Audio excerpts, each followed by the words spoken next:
मैं हूँ अजय मिश्रा, आप देख रहे हैं आदित्य भारत न्यूज। आज हमारे साथ मौजूद हैं स्वामी फेरूराम वाजपेयी जी। सर, आपका बहुत बहुत स्वागत है आदित्य भारत न्यूज में। मैं फेरूराम वाजपेयी जी इलाहाबाद बैंक से रिटायर हुआ हूँ और एक छोटी मोटी साधना में भी लगा रहता हूँ। एक सवाल, सबसे पहला सवाल मेरा ये है कि आपके नाम के आगे जो स्वामी लगा है वो क्यों लगा है? ये इसलिए लगा, क्या मतलब स्वामी हम बनते नहीं हैं, लेकिन मेरी शुरू से आदत रही, शुरू से ही भगवान की शरण में रहने की रही है। बैंक में भी होते हुए भी अपने किसी आश्रम में रहना, किसी मठ में रहना, नौकरी करना, घर परिवार देखना, सारे कार्य करते रहे तो लोगों की नजर में ये लगता था कि ये हमसे अच्छे हैं, ये बेचारे जंगल नदी किनारे रहते, भगवान को भी याद करते थे और जो साधना में लगे हुए थे, घर परिवार भी देख रहे थे, वो साथ ही साथ नौकरी भी कर रहे थे। तो उसमें थोड़ा सा उन लोगों को ये अच्छा लगता था कि ये त्याग करते हैं और त्यागी पुरुष हमसे अच्छे हैं, इसलिए वो स्वामी जी कहने लगते थे। तो आपके बारे में जैसे कि अभी मेरा कुछ दिन पहले हमने कवरेज किया था और वहाँ पे बहराइच में पता चला कि स्वामी जी के साथ साथ नाम एक जुड़ता है कि नेताजी भी हैं। ये नाम आया है कि आप जो है कांग्रेस का राजनीति से लगाव रखते थे। ये भी आया है कि आप कांग्रेस को समर्थन करते हैं। समर्थन करते थे, हृदय से करते थे, क्योंकि कांग्रेस को इसलिए मानते थे कि देश जब आजाद हुआ है, जिस समय आजाद हुआ है उस समय कांग्रेस ही हुआ करती थी और बनाई गई, जिसमें पंडित जवाहरलाल नेहरू का बहुत बड़ा योगदान रहा, बाबा अम्बेडकर साहब का बहुत बड़ा योगदान रहा, जिन लोगों ने संविधान में शिरकत की और संविधान को बनाया। तो और इसके बाद फिर इंदिरा जी आई। इंदिरा जी ने भी बड़ा संकट और बड़ी स्थितियों से झेलते हुए देश की व्यवस्था अच्छी की उन्होंने। उनके बाद राजीव गांधी जी को बनाया गया, वो भी बड़े अच्छे पुरुष थे देखने में। देखिए मैं साधक भी हूँ, मुझे फेस रीडिंग आती है, तो फेस रीडिंग से ये लगता था कि ये लोग कोई देव पुरुष थे, अच्छे पुरुष थे और इनको देश के प्रति लगाव है। लगाव न होता तो यही सरकार है, यही पंडित जवाहरलाल नेहरू हैं, यही इंदिरा जी हैं जिन्होंने बड़े बड़े लोगों से जमीनें लेकर के गरीब लोगों को आवंटित किया, गरीबी हटाने की कोशिश की। हटाई तो नहीं जा सकती, जो चीज प्रकृति प्रदत्त होती है, लेकिन उस पर मदद की जाती है। तो किसी को 10 बीघा, किसी को एकड़, किसी को कुछ सपाट करके गरीबों के प्रति उन्होंने अच्छा कार्य किया। तो ये लगता रहा कि ये कांग्रेस जो है ये देश के लिए ही राजनीति करती है, देश के लोगों के लिए राजनीति करती है। कोई इस तरह की कुछ करना होता तो वो जनता के प्रति और जब वो अपना नहीं बचा सकती है, आनंद भवन उसका था, देश के बड़े लोग माने जाते थे उस समय, देश के बड़े लोग थे ही, तो वो लोग कोई हमारे ख्याल से उनको भ्रष्टाचार करने क्या कराने क्या इसकी कोई आवश्यकता नहीं थी, वो देश के लिए हित करते थे। जैसा कि आपने कहा भ्रष्टाचार, हाँ, राहुल गांधी ने कुछ दिन पहले सरकार के ऊपर भ्रष्टाचार का आरोप लगाया, तो इस पे आप क्या कहेंगे? अब भ्रष्टाचार का अर्थ ही है भ्रष्ट आचार, तो भ्रष्ट नहीं होना चाहिए। जब देश ने हमको अगर कुछ सोच के बनाया है या हम प्रधानमंत्री बनता है तो बहुत बड़ी कृपा का पात्र होता है, बहुत बड़ी कृपा का पात्र होता है, तो वो उस सीट पे बैठाया जाता है, ठीक है। लेकिन चूंकि उसका इतना बड़ा परिवार है, पूरे देश को उसको देखना, तो उसमें सभी तो दूध के धोए नहीं हो सकते, कहीं ना कहीं से गड़बड़ियां हो ही जाती हैं, कहीं ना कहीं से कुछ हो ही जाता है। अभी देखते रहते हैं कि पार्टियों में कि कहीं आज वो मंत्री जी भ्रष्ट हो गए, कल वो पकड़े गए, क्या बीजेपी में नहीं हो रहा है? बीजेपी में भी हो रहा है। जैसे आपने बीजेपी पे सवाल उठाया जी, प्रधानमंत्री पे सवाल उठाया जी, सरकार का एक ही नारा है, सबका साथ सबका विकास जी। सरकार हर योजना, नई योजना लेके आ रही है। सरकार ने गैस सिलेंडर फ्री में बांटे, अनाज भी फ्री में दिया। आप पता चला लखनऊ के रहने वाले हैं और आप चले गए ड्यूटी करने के लिए या नौकरी करने के लिए बाहर चले गए, तो आप राशन कार्ड आपके पास है, वहाँ पे राशन कार्ड नहीं भी हो तो राशन कार्ड नंबर से आपको लॉकडाउन में राशन की मिल जाएगा। तो इसमें आप देखिए देश के व्यवस्थापक 3 महीने राशन फ्री में दिया, तो एक तरफ जो है राहुल गांधी जो है सवाल उठा रहे हैं कि भ्रष्टाचार है। देखिए ये विपक्ष है, इनको बोलने का अधिकार भी है, और अगर बोलेंगे नहीं, विपक्ष नहीं होगा तो फिर काहे की राजनीति? तो बोलना भी उनका काम है, कुछ नए मुद्दे उनको पर डे उठाना। तो क्या कांग्रेस सरकार महंगाई नहीं थी क्या? और क्या जो आज कांग्रेस उठा रही वही भाजपा उठा रही थी पहले।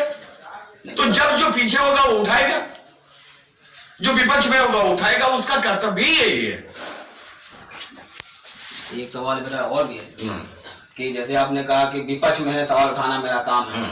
सरकार ये जैसे कि कांग्रेस 70 साल राज की है, सरकार कहना है इन्होंने 70 साल क्या किया? 70 साल में इन्होंने सिर्फ देश को लूटा है। क्या लूटा है? और दूसरा सवाल मेरा ये है, भाजपा सरकार जब आई है, भारतीय जनता पार्टी की सरकार आई है, नरेंद्र मोदी जी प्रधानमंत्री बने हैं, तो 370 हटाया गया, पहला सवाल। दूसरा सवाल, राम मंदिर बनाया गया।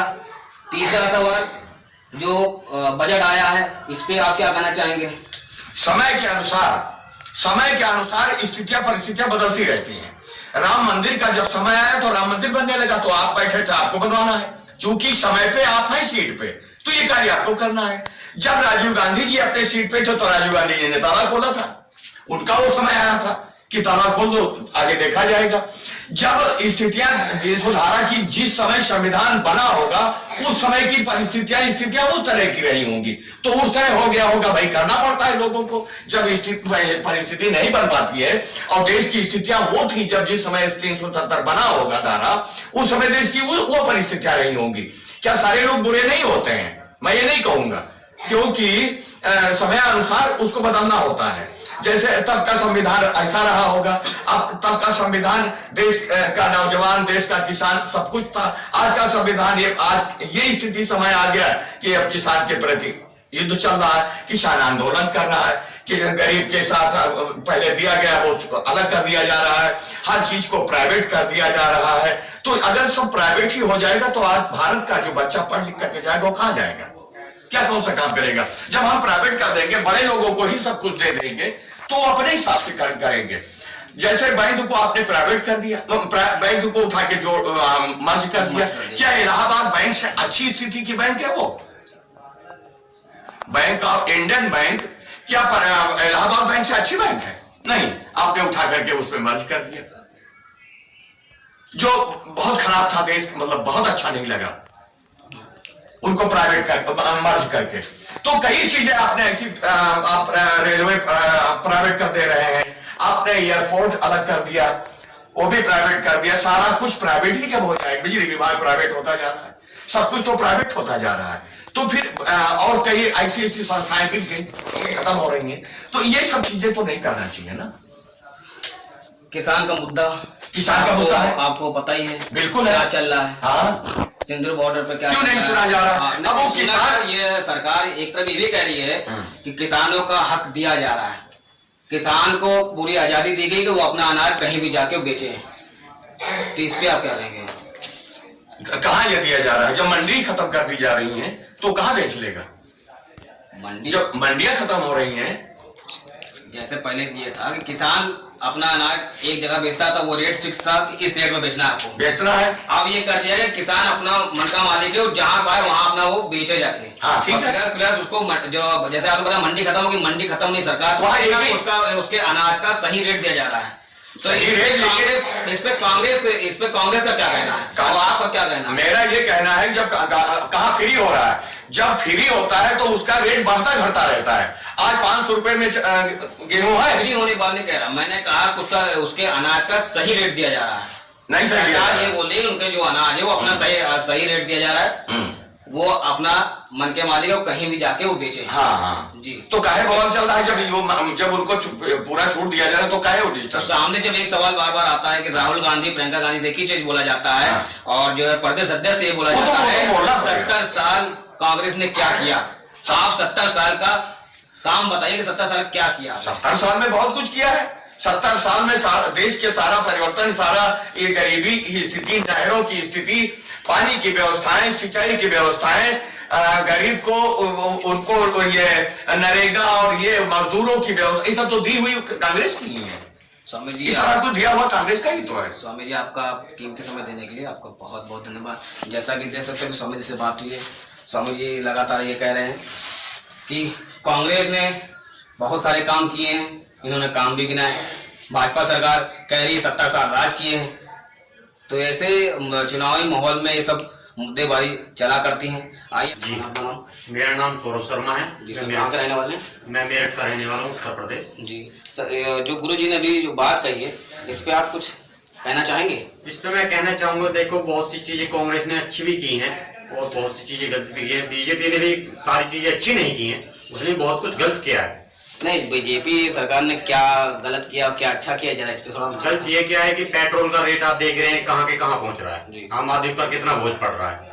दूसरा, किसानों की बात ले लीजिए आप, किसानों का रेट कांग्रेस ने बहुत अच्छा दिया, गन्ने का रेट अच्छा दिया, सपा गवर्नमेंट ने गन्ने का रेट अच्छा दिया बढ़ाकर, बसपा गवर्नमेंट ने अच्छा दिया, लेकिन बीजेपी ने अभी तक 3-3.5 साल बीजेपी गवर्नमेंट के हो गए, आपने अभी तक कोई भी मुद्दा किसानों के लिए नहीं रखा गया है, नहीं किसानों को फैसिलिटी दी गई है, किसानों सिर्फ छला जा रहा है किसानों को छला जा रहा है। किसानों को छला आपका जा रहा है। कहने मतलब है, इनका कहने का मतलब है किसानों को छला जा रहा है जी। और आप ये भी कह रहे हैं कि जो है गन्ने का रेट समाजवादी पार्टी सरकार में मिला, कांग्रेस सरकार मिला, बिल्कुल मतलब प्रेजेंट टाइम में आप किसानों को लेकर चल रहे हैं। हाँ। आप कहने मतलब सरकार किसान के बारे में नहीं सोच नहीं सोच। सरकार बार बार ये कह रही है कि किसानों का उसके अनाज का जो सही कीमत उसको दी जा रही है।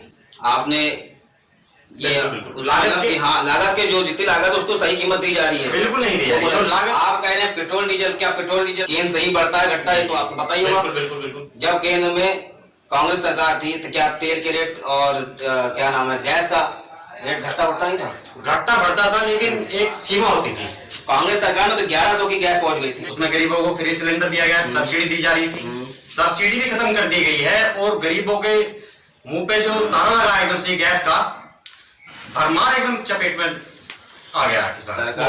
गरीब दादू इन्हें सिलेंडर मिला है। अब वो कहाँ से लगाए वो सिलेंडर, जिसकी मानो 4-5 हजार रुपए सैलरी है, वो कहाँ से अपना चूल्हा चलाए, गरीबों कहाँ से गैस का रोटी। आपका बहुत बहुत धन्यवाद। जैसा कि देख सकते हैं कि जनता में भी क्रोध है, बात करते करते समय इनके चेहरे पर लग रहा था बहुत ज्यादा गुस्सा है। Yes. तो अब की क्या होता है वो तो वक्त ही बताएगा। कैमरामैन छन्नू सिंह के साथ मैं अजय मिश्रा, आदित्य भारत न्यूज।